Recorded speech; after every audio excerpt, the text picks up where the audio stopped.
Welcome to Houston Sports Talk with your host, Robert Land. Thanks for checking into the best Houston sports podcast. Welcome to our live Texans Colts postgame show. Robert, along with Sports Radio 610 Shaun Bijani, who just left the locker room at NRG Stadium. He is live out at NRG right now. And Shaun, I think Lovie Smith needs to get his defense together. I mean, what's going on with Lovie's defense? I don't get it. And I saw your tweet during the game. It's hard to argue with you, right? The defense looked like Swiss cheese, run defense, non-existent. And I had a feeling it was probably going to be not good because people were talking about it all week long. No Jonathan Taylor, because now, of course, the Colts are going to run all over your ass with Zach Moss and Anthony Richardson, his ability to, make plays happen on the ground. I think the Texans, kind of got a little antsy there and weren't expecting him to throw it as much. And then when he decided to pull it down, it was about the easiest 15 and 18-yard runs for touchdowns that I remember seeing in this building since Vince Young. That's who that dude reminded me of on those two first touchdowns that he'd scored. I was like, holy smokes, not this again. Yeah, that's exactly what I thought of too. Get in the comments. We want to hear from you. We're going to get to the comments in a little bit. But I don't know if any of you guys in the comments are excited about CJ Stroud. You should be. In a second NFL game, CJ was 30 for 47 for 384 yards. I know some of that was back end, maybe some prevent defense or whatever, but 2 touchdowns, no interceptions for the second straight week. And all of this, and this is what it really matters, all of it behind an offensive line, Shaun, that is a catastrophe, missing 4 starters, 2 backups, including the first and second string center, the 2 starting tackles. 1 is a Pro Bowl left tackle, the main swing tackle. We forget about Charlie Heck. He was the swing tackle coming into the season, 2 first-round picks and a second-rounder. It's extraordinary what he's been able to do, and it's a jailbreak half the time when he's out there. That's 11 sacks in the first 2 weeks. Yeah, you just mentioned like one of the biggest, literally the biggest holes that the Texans have to address, have to try to plug between now and the next couple of weeks before they get healthy on that offensive line again, presumably, right? If Titus Howard is healthy and ready to come back, if Juice Scruggs is healthy and ready to come back, if Laramie Tunsil's right, maybe hopefully this next week. The fact that CJ Stroud is doing what he's doing the last couple of weeks, it's going to strike a chord with a lot of people, but you're just cynical in nature if you don't respect what CJ Stroud is doing right now. You're cynical in nature because of what this organization had become over the course of the last 3 years. And we can talk about that. I think there's plenty of room today to discuss those things. But CJ Stroud is not one of the questions that we have right now. CJ Stroud is not playing a position that needs to be plugged. That dude is your quarterback. And if he's healthy, he's going to be your quarterback for a long time, I think. You're watching it, and if you had doubts, you saw more affirmation today that the guy can just frickin' drop it on a dime, fit the ball into tight windows, do with it what he needs to do and when he needs to do it if he's given the darn protection. And you know what? Even today, when the protection wasn't there, his elusiveness bought time and gave him the ability to either make some really good throwaways, and there was a couple of bad ones, one really early that could have gone for an interception. 2 Colts missed out on that one. But the guy just found a way to extend a play, make it happen, good throwaways, good third down conversions. It's unfortunate that the one facet of the game 1 week ago that you thought, you know what? You can hang your hat on this one because this offense, play calling, the pre-snap procedures, it's got a long way to go. The injuries, you got a long way to go. The defense let CJ Stroud and this offense down, I think, in a big way today because it looks like, and look, Slowick, he didn't get a pass. He still has a lot of work to do, and I'm not totally bought in on him yet in terms of play calling and decision-making and stuff like that. But yeah, I have to say this. The defense left much more to be desired today And I think we got a lot of questions answered just in a short week's time. As bad as the offensive line is, just the operation and the propensity to make plays, good quarterbacks can overcome some of those failures. And you watched one do it today in CJ Stroud. He ain't one of your problems. He ain't one of the questions that you should be asking about right now. Yeah, Anthony Weaver, he needs to get his defense together. I'm just telling you right now, Anthony Weaver, come on, man. Come on, Levy. Let's get this thing together. You go, Luke, Anthony Weaver. Luke says it seems the names are the only thing that's significantly different with this team. Are all these injuries just bad luck or indicative of a lack of toughness? I just, man, if you play football at any level, you're tough, Shaun. I don't like hearing the lack of toughness about that injury stuff. Yeah. I don't know, like, what injuries, you talking about defensively, like Eric Murray went out with a concussion today. I mean, what injuries defensively? I mean, there's no excuse. I don't know if he means the offensive line. Maybe, I just think, I think they should have just put some tape and scotch tape on Kenyon Green's shoulder and he would have been fine. And I'm sure that thing that Quisenberry blew out, if we could have just like put a wood leg on him, he could have just limped out there. I don't know who he's talking about. Does the tape that you can put on a shoulder, the cast that you can put on a hand, some wrap that you can put on a hamstring make you a better football player? Because if it does, Kenyon Green needs some of that stuff. That would be fantastic. There's nothing you can do about broken bones and, injured hamstrings. And the Texans have had a slew of soft tissue injuries, early portion of training camp through the preseason to now they're dealing with some of that stuff, whether it be a quad, a calf, or a hamstring.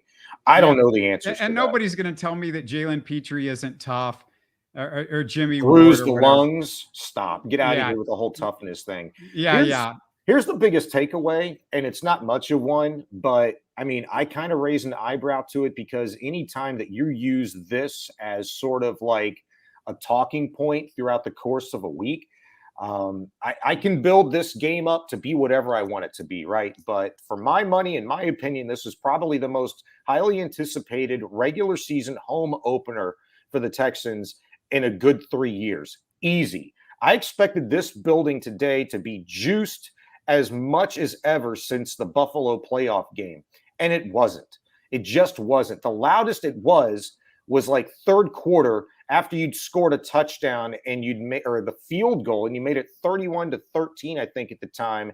And the game's, it just felt over, right? That was as loud as it got.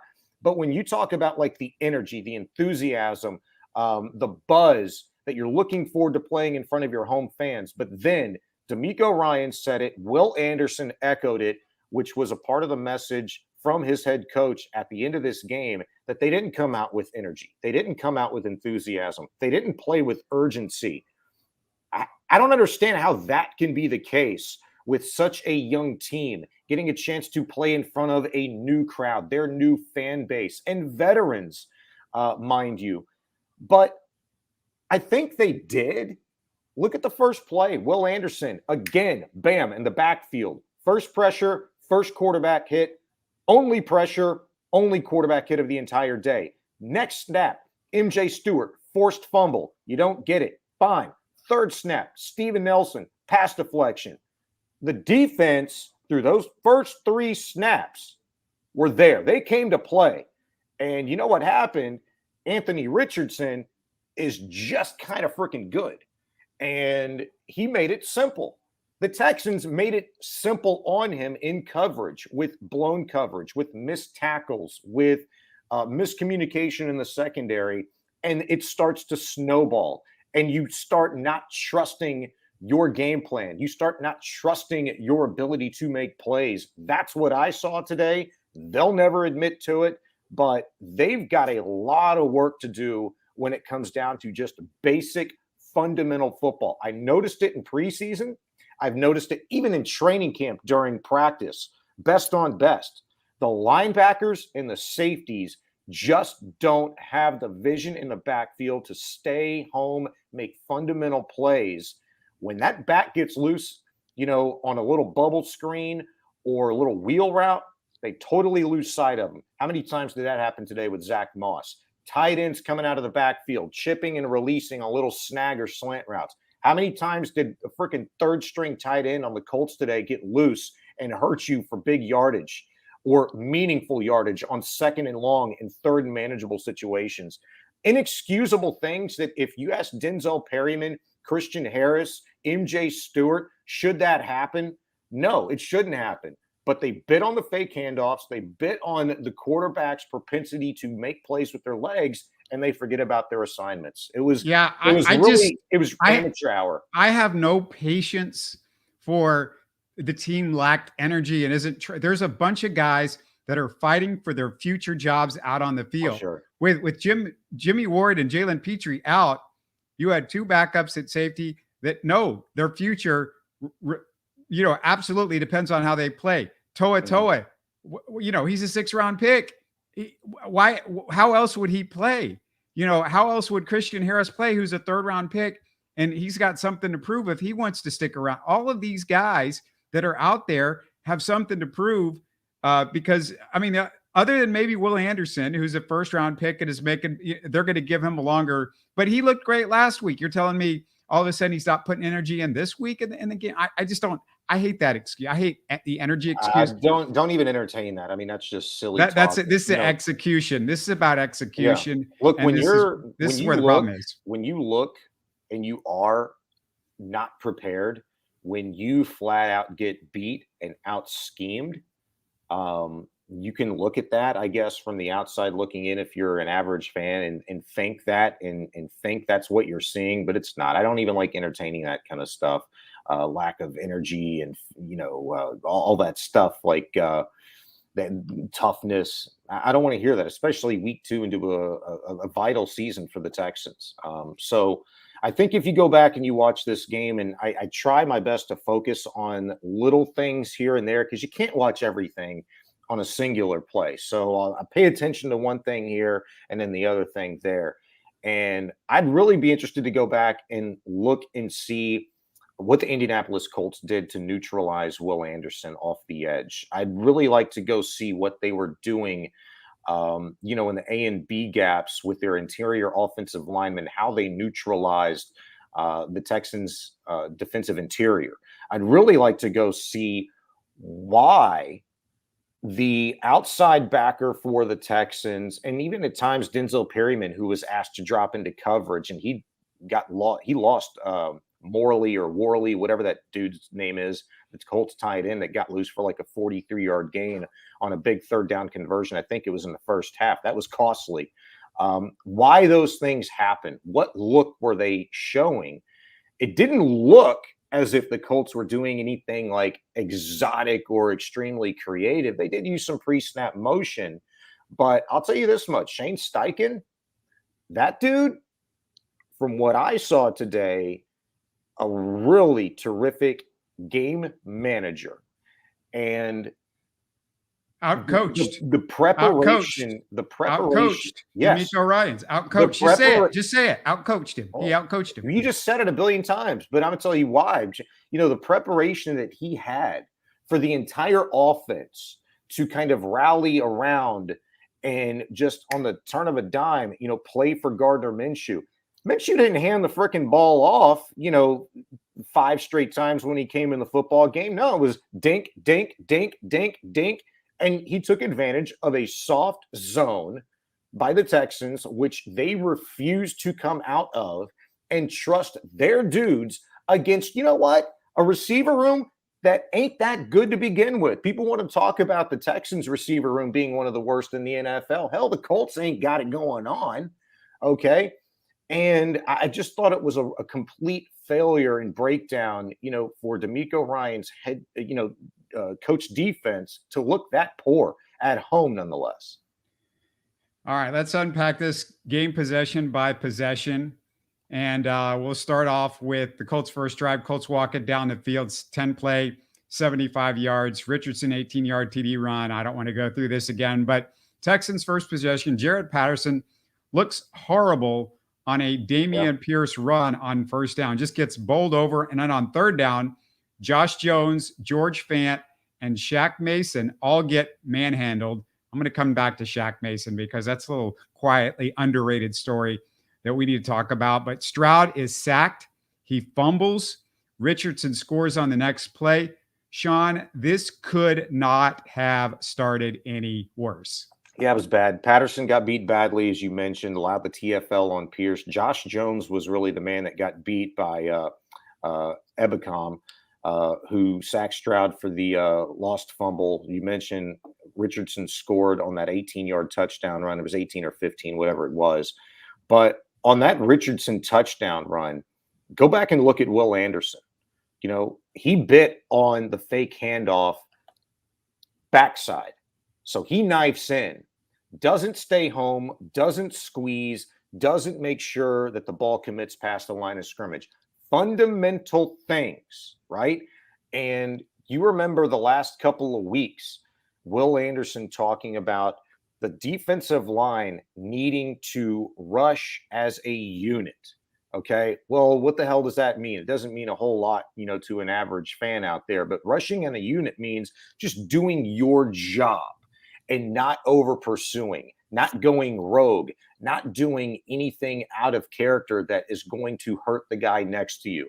Well, what Anderson did by knifing in, biting on the run, instead of sitting there, staying home and squeezing, making sure that ball commits past the line of scrimmage, is he puts his linebackers and his safeties susceptible to have to make a play in the secondary. And there was nobody there to do that with Richardson. That is Anderson's play to take away. And that is a play that's probably made in and around the line of scrimmage. If he stays disciplined, he should be the first guy to touch Anthony Richardson on that play and didn't have one eye on him. He thought he was going to knife into the backfield and just make a play. Texans second possession. CJ Stroud responds. He remains calm. It was an impressive drive, 13 plays, 68 yards. 3rd and 6, Stroud throws his first career NFL touchdown to Nico Collins, Shaun. Yeah, I thought that was an excellent drive by the Texans and Stroud. He showed his accuracy, extended plays, handled the pressure well, found Collins, Woods, and it was just not Dell on that one. I think it was just Collins and Woods on some key 3rd down conversions. Beck and Agumbawale had some key conversions on 1-yard runs to extend the drive. And look, you mentioned it there, hitting Collins there for that touchdown. It was really encouraging, and it was good for Stroud. It was important for me, on that second offense. That was the second offensive possession, right, for them? Yes. Yeah, because he'd fumbled on the first one. To get the whole firsts thing out of here, like go score touchdown. To me, that was just a more validation that this is your dude. I mean, how much more can we possibly harp on? Like, well, I don't know. Look how accurate the guy has been. He knows where to go with the football. Everybody knows in the building and on the defense, 3rd and 5 passing situation, 3rd and long, whatever the case may be. Where are you going to go with the football? He's been looking at Robert Woods. I'd like to see Dalton Schultz involved more there, but hell, he can. He's got to stand and chip and maybe block just to give extra protection. But today, they found a way to get Collins loose on more of those crossing routes, and I love it. It's beautiful. Bobby Slowick, that's where I'll give him credit, is in training camp and in the preseason. We saw him use Collins in a number of creative ways that I think you're going to start to see them implementing more now that he figured out, hey, you know what? We can trust Tank Dell a little bit too. All 3 of these guys should be legitimate options for CJ Stroud on 3rd down situations, especially. Like, these are great emergency valves. Tank Dell did a terrific job gaining separation. Nico Collins has had no problem getting separation and man coverage on these crossing routes, and then the ability to fight through contact and finish strong with the ball. I thought you saw all of those things on that drive. Colts second possession. The Texans force a 3-and-out. Texans follow with the 3-and-out. On the 3rd and long, the Colts bring a blitz and sack CJ. And Shaun, it looked like Stroud didn't identify it, and that's maybe my one criticism of him, is he's still getting used to identifying when the blitz is going to come. And he had a couple of 3rd and longs where it just seemed like he was a little bit slow in reacting. Maybe there should have been a hot route ready. But I also watched 4 receivers in their pattern, and nobody except maybe Robert Woods was looking back for Stroud on that play. So, you just kind of have to chalk it up to young team growing pains, I guess, with the young. I mean, I don't know, a young team, they're going to make these mistakes. You're talking about the EJ Speed sack, right? On that third offensive series. Yeah, I forget who got him there, but it was Speed. Yeah. He split, and I guess it was Green. He split Green and Jones on the left side, and that play particularly went for a 9-yard loss and the sack. It killed the drive. They end up punting, and I thought it's hard to say, like, okay, is that Stroud that didn't identify that blitz? Like, you're getting pressure from the interior, nothing off the edge. You split the left tackle and the left guard in that instance. There's got to be the propensity from the offensive lineman to be able to make the proper line call and at least punch. He came through untouched and just blitzed, like just trucked Stroud. Like that play was dead from the snap. And when you talk about Stroud's ability to identify things, like, yeah, maybe those are some things that he can grow into and maybe make a line call here and there if he needs to, or just affirm to the offensive line, like, hey, look, here's this guy, make sure we get eyes on him. Make sure we get eyes on him. I saw later on in this game where these guys, it was like a walk down safety or a slot corner, whatever the case may be. They would line up over, it was Nico Collins in one instant who was lined up in the slot, and he moves in. And it's a clear tell, like the guy's going to blitz, or at least he's showing blitz, right? You've got to be able to, as a receiver in that instance, recognize that. And your route is off because that right tackle has his hands full with the end. And he's not going to get this guy coming in on a stab. So if he goes, I have to at least go with him. I have to abandon my route. And all that does is for Stroud, as he's going through his progressions, it eliminates Collins, or he identifies that and he hits his hot, which at that point in time is probably the offset back to the left on a little bubble or a little snag route with that left wide out. That's the kind of thing that has to improve. And that, look, the receivers have to get on the same page. Stroud has to be able to learn that, identify that. That's a call that he can make if he identifies that. Not once today can I remember, Robert, where the Texans, maybe until later in the game, but the meat and potato part of this game, not once can I remember the Texans operationally getting to the line of scrimmage late and having to hurry up and get a call, the ball snapped. And to me, operationally, procedurally, I think that's where you notice the biggest cleanup from the Texans offensively from last week to this week. So as you start to progress, I think CJ Stroud can now start to focus a little bit more on what he's seeing or what he needs to pay attention to a little bit more defensively and identifying some of those free rushers.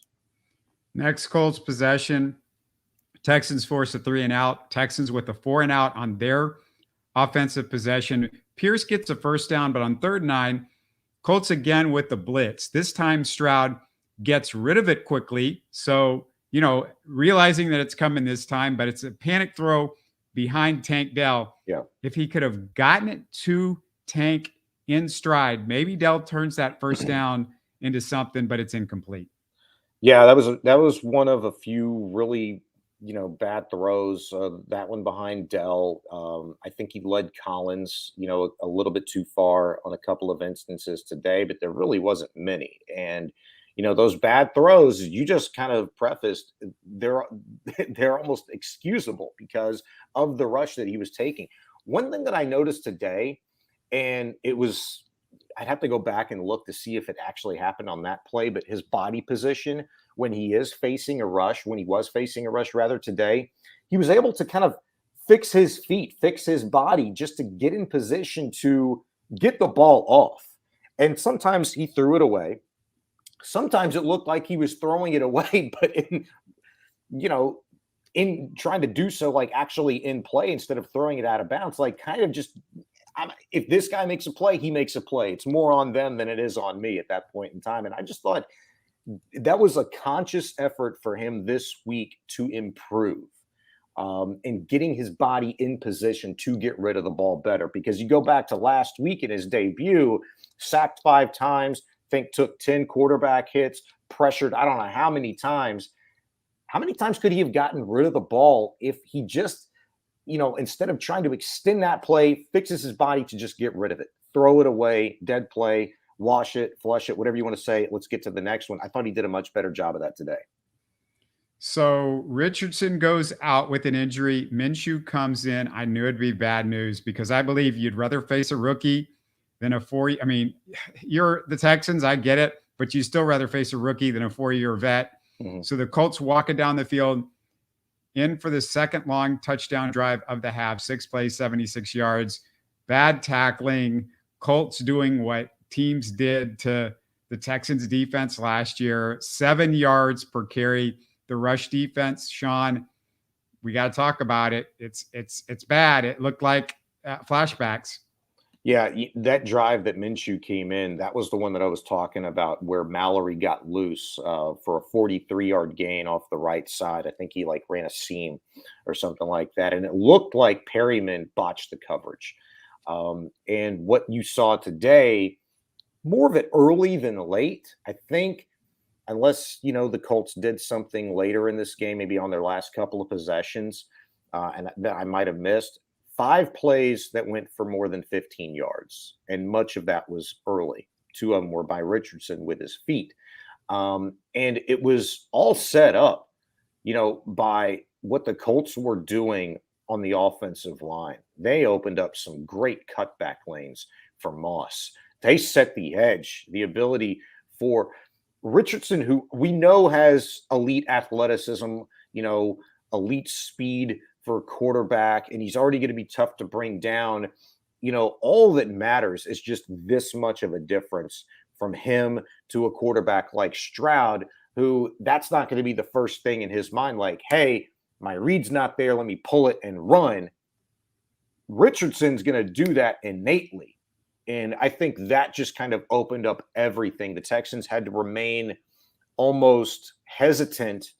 I'll say that instead of using the word patient for them defensively today, because they respected so much of what the Colts did early on in the run game that ended up hurting them later, even when Minshew came in, because they know Minshew ain't afraid to pull it down and run either. So Stroud responds on the next possession. Really good drive, 3rd and 5 at the 11. He was a little rushed because Josh Jones, with some poor footwork at left tackle, his defender made CJ get rid of it early. Jones, a couple of bad moments already, and we're going to get to some later. He was penalized a few plays later, or actually it was a few plays earlier than that when he wasn't lined up on the line of scrimmage. Yeah, but overall, it was a 9-play, 64-yard drive for a field goal. It's 21-10. Josh Jones... I'm going to stop a second, Sean, just and say, Josh Jones, put him at right tackle. He had one position that he was really good at last year. You have that position that needs to be played right now. George Fant isn't going to be special at either position, but at least Josh Jones might be good at one position rather than bad at everywhere else that you stick him. Who do you play at left tackle? Left tackle was Josh Jones today. No, I'm saying, who do you play at left tackle if Josh Jones doesn't play left tackle? Put George Fant there. I mean, either way, you're playing somebody out of position than what they've normally been playing, whether you go off of experience most recently of last year or not. But my point is Josh Jones has had one really good year at right tackle. George Fant has had no really good years at any position. He's a backup. Yeah. He's a scrap heap tackle. Josh Jones was a high draft choice that you paid a draft choice to get, that the Texans said people are going to come after this guy.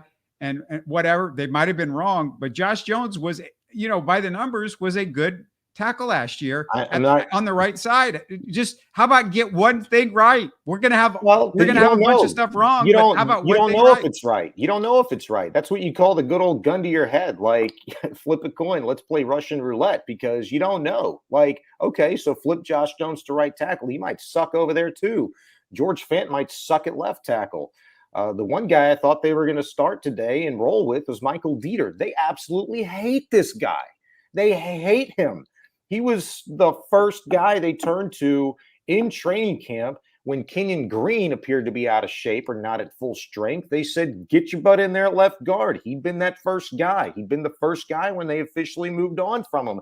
And he hadn't been able to nail that job down. You might as well try it, because dating back to preseason week 2, like, they've had a different dude at some position on the offensive line. And now that you're banged up, I mean, you might as well. They had no problem with CJ Stroud showing up late this last week on the injury report and throwing him out there today. He's good. It wasn't even a situation clearly where it was like, well, we'll see if he can just make it. No, he was good to go. Okay. So you weren't worried about like another different offensive line with them, one that was unproven, one that again only had 5 days, presumably less than that, really, to work with each other. So yeah, you might as well try anything at this point over the course of the next week or two until you get Tunsil and Howard and Scruggs back. And even then, like, it's still, there's a giant question mark. It was going to be the case anyway, week 1, if that projected starting offensive line, since Questenberry had gone down the second week of training camp, it was going to be worth a darn to begin with. But you felt better about it because you had at least 3 vets on the line. And you're just kind of grasping at straws at this point in time. But I mean, look, I'm with you. Dude's taken 21 quarterback hits, 11 sacks the last 2 weeks. You can't do any worse. You got to try something else. I am not saying that there's good choices here, but what I'm saying is one guy, that you just traded for and you spent a 5th round draft choice on, and was a high draft choice just 3 years ago out of the University of Houston.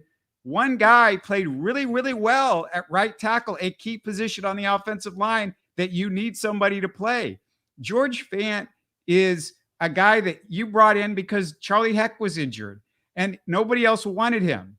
So George Fant's out there and he was playing right tackle. Then play him at left tackle. You know what? He's probably got more experience, which is 0 experience at left tackle, than Josh Jones. That's my point. Like, I understand your point, but my point is one guy has at least played really well for a whole season on an NFL roster as a starter at one position. Play him at that position. Get one of these injury situations right. And as far as left guard is concerned, I mean, one thing I did notice today was Kendrick Green, and that's a good thing. I don't know if you noticed him, but I didn't, and that's good. I mean, yeah, I guess the offensive line stinks, whether you notice guys or not. I mean, in terms of I'm saying I didn't see Kendrick Green give up a sack. Let's put it that way. Yeah. And again, you know what? Well, he did give up a sack. I mean, to EJ Speed, he split Green and Jones on the play. And to be honest with you, that was probably Green's guy where he needed to help out and take over. Or at least provide a punch. He came through untouched in that instance to sack Stroud for that 9-yard loss. So I'm going to have to look at that play again, because I could swear they brought one more guy than the Texans had, period. So, but I'll have to look at it. Again, you got 2 arms for a reason. It can be 6 on 5. It can be 7 on 5. You got to get a hand on somebody. The millisecond matters. Nobody gets a pass on this offensive line. And I mean, nobody. They're bad. Yeah. Okay. Well, let's check out what happens after that, because the Texans responded, but then their defense doesn't respond. They get shredded again. 4th touchdown of the half. 260 total yards for the Colts in the first half. 260 total yards. It was painful to watch. Yeah, it was. And I don't have the numbers in front of me, but I think the overall rushing numbers at the break, they were getting like 7.1 yards per carry or something like that on just 11 carries. It was explosive plays. And that's something that we saw routinely last year. I mean, it was multiple every single game and just killers. But the thing that really also hurt you, at the early part of this game was when Richardson went out, it was the dink, dink, dink, dink, dink stuff by Minshew. And then they could run the ball, 5, 6, 7 yards a pop as well with Zach Moss, who was just at one point got 4 straight carries and 2 third-down conversions, the latter of which, came on a little dump-off pass to him. I think, or maybe that had set up the 4th and 1, but nevertheless, and Texans got lucky with the spot on that one, I think, too. But it was just they had no answer for it, man. And the tone had been set, by the half, where, look, the Texans, they had that really nice drive. They had to settle for a field goal, the one where Stroud overshoots Schultz in the end zone, and that almost looked like a throwaway. But again, he was rushed. No protection, once again, from the line. So it was a big mess. First Texans possession of the third quarter. They get past midfield, but a first down sack puts them behind the 8 ball. Josh Jones gets beat badly again. The Colts get a field goal, but the Texans look like they respond with a touchdown drive. But Josh Jones, again, a holding penalty, negates it. Then he gives up a sack on 3rd and goal, Sean. It was not a Josh Jones highlight reel in this game or in this drive. No, it's, the penalties. I don't know how many they had today. I think the Colts had far more than the Texans. No, that's the one positive you could say is, as far as penalties go, they look like the much more disciplined team. And that was the word that I used, in my head when I'm looking at that earlier in the game. I'm like, you know what? Yeah, you do take away a positive, as you said. It is that they appeared to be really disciplined, but when it felt like they needed to have a play the most, it's when they shot themselves in the foot, whether it be a breakdown of protection or a penalty. It's costly. When you don't do a lot of things really, really well, you have to make sure you take care of the fundamentals when it's crunch time, and the Texans didn't do that today. 8 penalties, 42 yards for the Colts, 3 penalties, 20 yards for the Texans. But yeah, the Texans had the one play that was taken away from them as far as a touchdown is concerned because of penalty. So there you go. And then they get the ball back after the D finally gets a stop. Great drive from Stroud. 5 plays, 67 yards, 25-yard pass to Woods, 16-yard pass to Brevin Jordan, and a 23-yard touchdown pass to Tank Dell. Yeah, Stroud started to kind of get into a flow, and that's really what I'd like,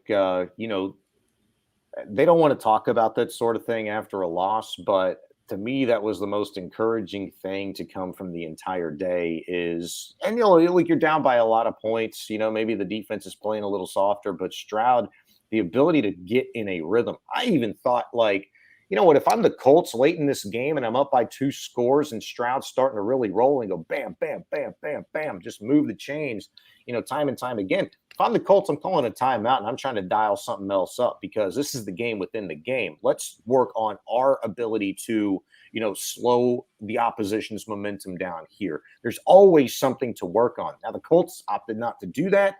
And you know what? Stroud's going to be a better quarterback because of it going into the next week, because his ability to get into a flow, gain chemistry with multiple receivers, even getting Dalton Schultz more involved in this offense later in the game when it was, all but done for and lost. To me, those are important downs for Stroud, a young quarterback.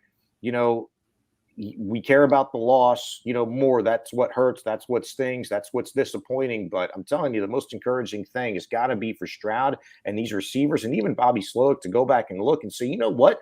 We had this damn thing moving late.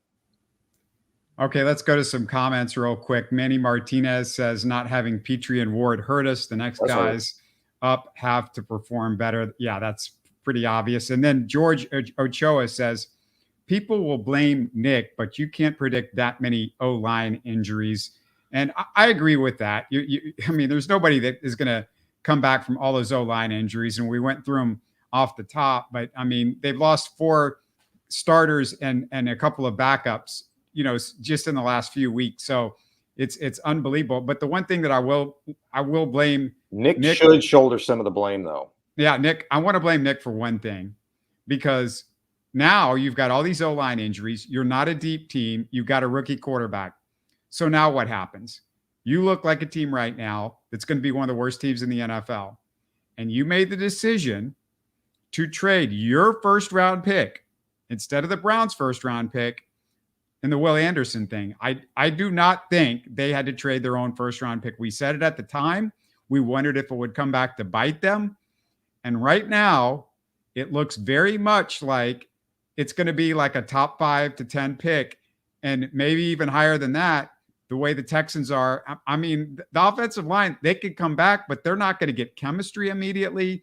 And this doesn't get fixed just because some of these guys come back. It'll help a little bit, but the defense right now looks pathetic. And this is on Nick Caserio, because let me just, Sean, I don't know if you agree with me. The linebackers are terrible. They're terrible. Linebackers, Denzel Perryman, puts a little lipstick on the pig for me.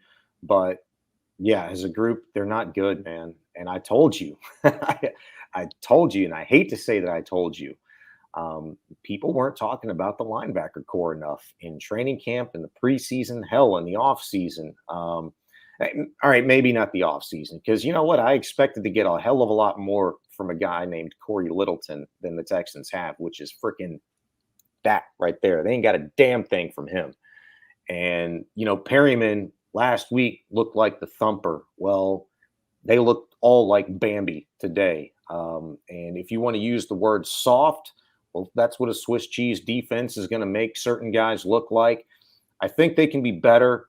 I'm not going to go as far out on the ledge after 2 weeks and say that, they're going to end up being one of, and that's maybe subjective, maybe a bottom 5 team in the NFL by season's end. I guess it could happen. I see elements on both sides. And if you get healthy and you're able to kind of get a little momentum, quarterback can do a lot. And I'm telling you right now, they got themselves a dang quarterback. Can change a lot in a short amount of time. So it is a fair question at this point in time, though. When the hell did the Texans get their first win? Because you got Jacksonville, you've got Pittsburgh, and you've got Atlanta over the course of the next 3 weeks. I could make a pretty weak argument for Jacksonville next week, but they gave Kansas City hell today. A best argument I could make is probably Atlanta, because that's around the same timeline that you should expect to get fully healthy, in air quotes, on the offensive line. So we'll see. If you want 7 wins, this was a game that you thought you could get. You also knocked out the quarterback in the first half too. Yeah. So you went through 2 quarterbacks in this game. Quarterback in their starting center. They had some guys banged up. And you still didn't look like you belonged in the ball game against a team that everybody considers like a bad team. Yeah. And here's the thing, there's starters and there's reserves for a reason. But when you build a team, you don't build a team to have starters, and then you're not building a team of just reserves. Like you're building a team ideally for your backups to Wally Pip somebody's ass at some point. And, they have starter potential. That's kind of in your mind how you're trying to build a team. Hell, they're not even one deep in multiple positions on the offensive line. Maybe not even in the linebacker core. And in the secondary, with no Jimmy Ward, with no Jalen Pitre, and some corner I've never even heard of having to play today after or the safety after Eric Murray went out with the concussion. They're very, very weak positionally right now in one of the strongest position groups you felt the best about coming into the season, which is the secondary. So it's just they've got a lot of holes to plug now. But I think you started reading the comment about Nick Caserio. That guy shoulders a lot of the blame. It's roster construction, and I thought he could have addressed a lot of positions with more urgency this offseason, particularly since we learned over the course of the last couple of weeks what we knew, or what they knew rather, about the health or lack thereow. I don't want to you brought it up. I can gripe a lot of stuff about Nick Caserio. They knew in May that Kenyon Green was hurt. In May, the draft is over with. In May, everybody likes who they brought in camp and who they drafted. You're not gonna get somebody good in May. He let it play out. He did what you have to do. If you're trading for somebody in May or June, you're overpaying. But you would hope somebody maybe squeezes through on a roster by the time you get to the beginning of the season. The other thing that he kind of banked on, and I don't think it was bad to bank on this, he thought, well, I drafted Juice Scruggs, who can play both guard and center. I have Quisenberry, who played center last year and who was a veteran. So if for some reason Kenyon Green doesn't work out, I have my starting center for last year, and I got a second round pick that I'm really high on in Juice Scruggs. Then what happens? Quisenberry blows out everything at the start of training camp. Then Juice Scruggs all of a sudden is injured right before the season started. He had also drafted Jared Patterson. I don't know what people expect. If they expected Nick Caserio to have 15 offensive linemen, but the offensive line is not his fault. If you want to blame him that Kenyon Green isn't worth a first-round pick, we can have that argument, but we can't have it this year because he's not healthy enough to play. That is another hole. But you can't make that argument this year because he's not healthy enough to play. And last year he might not have been right. That either and then the argument is, well, should you not have drafted Kenyon Green because he's got injury problems? Well, I did hear about a long history of injury problems coming out of Texas A&M. I think he might have had an injury, but you could say that just about anybody that comes into the NFL has played some big time college football. So I the stuff to blame Nick Caserio on, like I said, trading your first round pick next year to me was just dumb, considering that could be a top 5 pick. And I get it. You got Will Anderson, but you also had a number 12 pick. And then you had a pick that was basically another first rounder that he gave away this year. So he gave away 3 first round picks, including potentially a top 5 next year for Will Anderson. Mm-hmm. It's a pass rusher, but I get it. But still, you could get 3 really grade A guys instead of one guy, and maybe Will Anderson changes everything. I heard he was out there in this game, Sean, getting guys together on defense, showing the leadership that the reason why you drafted him. Sure. But he also has got to show that he can do something on the field. And as we've talked about since the beginning of the show, Will Anderson was not much of a factor today at all, outside of the first play or two. No, and he's one of those guys that I rarely do this, but go back and watch specific for guys. I did notice in one instance today, dude was triple teamed. He got triple teamed today at one point when I look up, and when you're in the position to do it, like the Colts were at that particular time, with the sizable lead early, you're going to see and you're going to neutralize, the opposition's best player. You're going to step on the throat, so to speak. You're going to impose your will. And the Colts did that today. The Texans had no answer. And so, yeah, I'd be interested to go back and see what they did and how the Texans can possibly respond next week on the road in Jacksonville. Yeah, Noel's really positive about CJ's progress. We agree. I mean, you can talk about all the other stuff till you're blue in the face, but if you got a quarterback, that's all that matters. And that's a big storyline so far in the first 2 games. The last thing I wanted to mention, Sean, the Texans rushing attack over 2 games, 49 carries, 124 yards, 2.5 yards per carry. They talked about wanting to emphasize the running attack, but it just hasn't worked. But again, we just keep going back to the same stuff. I got to see a real starting offensive line before I'm ready to, kill Bobby Slowick and, Dameon Pierce and everybody about how bad the running game is. Yeah. At one point I looked up today and it felt like very early on, it didn't matter. But it's that, the Texans' balance of run and pass was much better today. I think it was 20 pass attempts and 20 carries in the early goings. Maybe it was like 21-3 or 21-7, whatever it was, in the early portion of this game. I think the intent was there, but you get to a point to where it's like, okay, we're showing that we want the run game to be a part, but at some point we got to move the chains. And I thought that's where CJ really stepped up today, and Bobby Slowick stepped up in his own right with some play designs and infusing some route concepts, giving CJ some better looks, some easy opportunities to Woods and Collins on some crossing routes. So that part is a work in progress, I think. But I noticed about Dameon Pierce today on a couple of runs where he's talked about being a different guy in his approach to running the football, taking more of a patient approach. It's hard to do it when you don't have your dudes on the offensive line there. So yeah, maybe wait and see. But I also think, too, let's not totally excuse Dameon Pierce, because I thought he missed some opportunities for some really good cutbacks today, and he didn't take them. He was a little bit too patient, and waiting things to open up for that initial hole when, you know what? Get back to that runner that you were last year.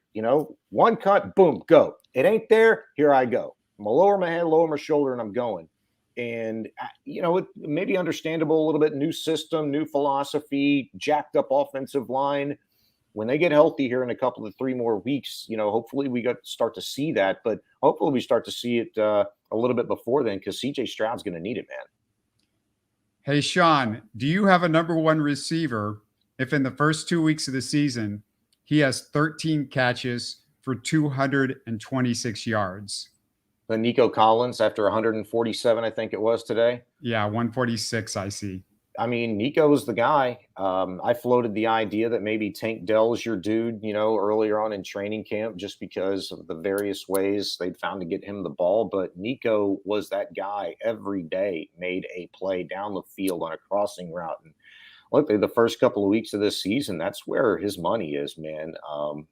The job that Bobby Slowick has done to free Collins up. And I think give Collins credit to his own right, his ability to create separation this year, take advantage of some matchups, strong hands. I mean, I don't know about you, but I feel pretty confident. If the ball's in Collins' area, if it's catchable, dude's going to come down with it, and he's going to finish through the contact and get you even more yards. He did it a couple of times today, probably got about 10, 12 yards a yak.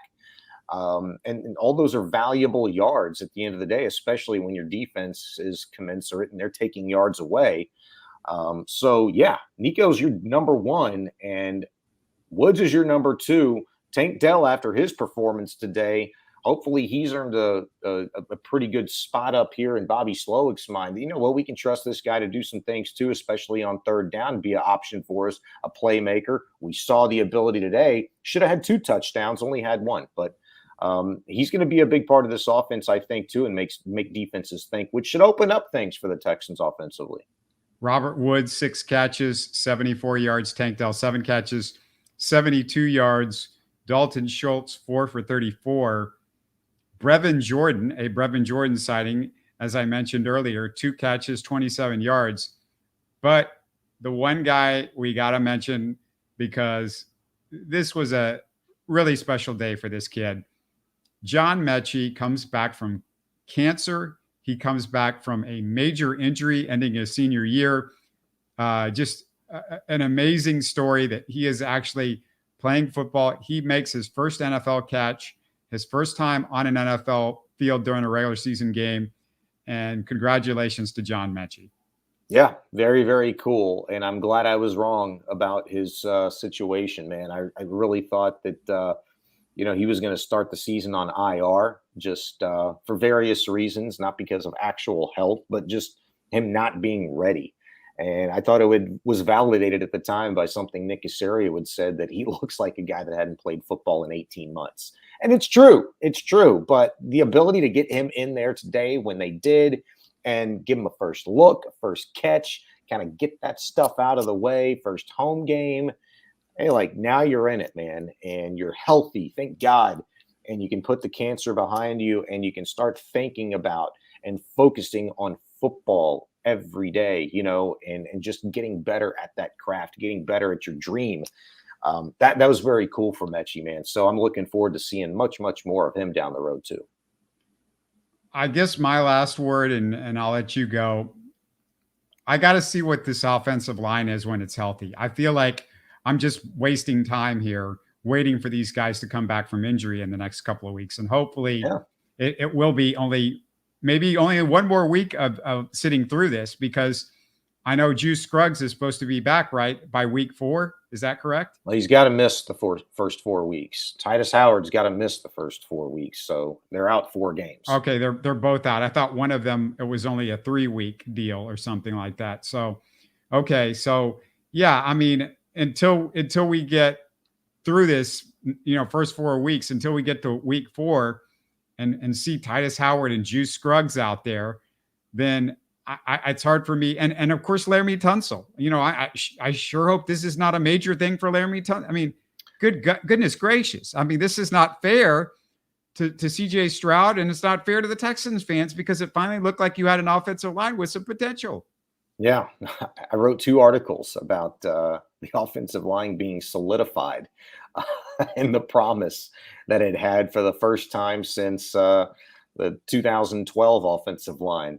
you know those guys that were blocking for Arian Foster. Yeah, I can't wait. And maybe 6 weeks time, 7 weeks time, if this thing really improves health wise and performance wise, maybe I can kind of rework some of those articles that I've written and, put an exclamation point on them. I hope that's the case. But I mean, this is a giant incomplete, right? I mean, in football, if you think about it, even with your very best teams, dude, it's so rare that you have every integral piece to a team in any facet on the field and in a game at the same time. And that's one of the most frustrating things about football for me personally, is because it's the biggest damn roster of any professional sport, and getting everybody on the same page and clicking and hitting on all cylinders, it's damn near impossible. But feels like the Texans are bitten by this dang bug more ways than one every single year. And the year that now, after 2 weeks,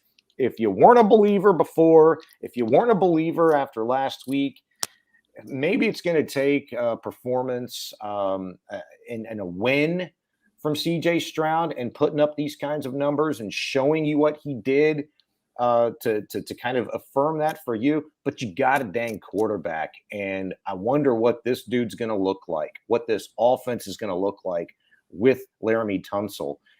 With I don't know who the hell is going to be their left guard whenever they do get healthy. I don't know. Kendrick Green, Tunsil, insert left guard, and then Juice Scruggs and Shaq Mason and Titus Howard. Maybe the left guard turns out to be Jarrett Patterson this year at some point when Scruggs comes back. I don't know. Whenever they're kind of full strength, this team, I'm excited about it at that point. So you got to wait about 2 more weeks. Yeah. And again, you deal with injuries in football, but to lose an entire offensive line before week 1 or by week 2, I guess you would say, with the Tunsil news, that's pretty disappointing. Like I said, Shaq Mason, to me, has been a big disappointment so far. And that's a concern because you not just traded for him, but where I think Caserio, kind of bet on his move was signing him to that extension.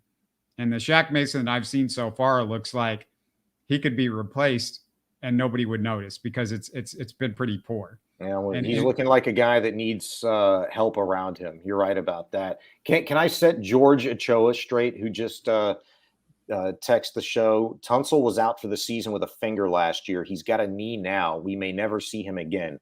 Just to clear your mind, Tunsil missed last year with the finger. That wasn't last year, right? That was 2 years. No. That was 2 years ago. And he missed it 2 years ago because his team sucked, and they were sucking on purpose. And he wasn't going to be a part of that situation and put himself at further risk of injury. He knew he had a payday coming, and he got it. Highest paid left tackle in history for the second time. This year, they ain't trying to stink on purpose, okay? It's a building year. They're actually trying to go out here and win games with their franchise quarterback. So don't worry about that stuff. You'll see him again. Maybe it's not this week. I hope it is. It came down to the last minute kind of a thing, on Friday before they made that determination. If it was anything serious, Robert, I think we would have observed something a little bit more this past week, but he tried to give it a go. And then Friday, he didn't dress out. You don't dress out Friday, it's usually an indicator you're not going to play. So I would just pay attention to the injury report this week, and we'll see. I'll let you know first thing Wednesday morning if he's out on the practice field. So you can follow me at Shaun Bijani, and I'll let you know. Yeah, and we're planning to have Shaun back in on Wednesday for our regular show, our midweek show. So we'll go over all the latest with the Texans, the injury news, and we'll preview the game next week. Just to end it on 2 positives, we've said it in the show, and I'll just end on it. CJ Stroud, you got somebody. Nico Collins, you got somebody.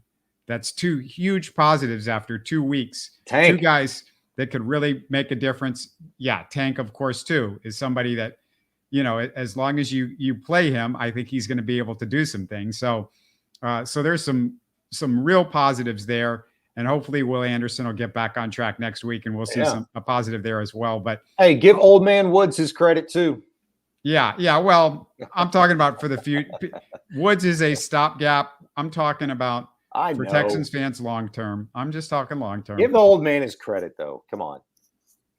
Well, thanks everybody for watching and listening. Tell your friends about us. Tell anybody that you know what we're doing here.